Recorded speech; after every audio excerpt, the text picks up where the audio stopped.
সে কোন বন্ধু বলো বেশি বিশ্বস্ত,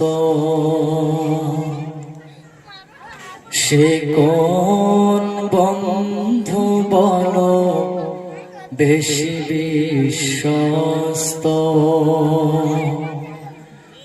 যার কাছে মন খুলে দেওয়া যায়,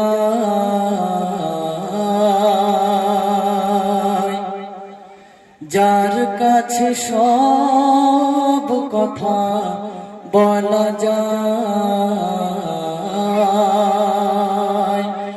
হওয়া যায় বেশি আশা।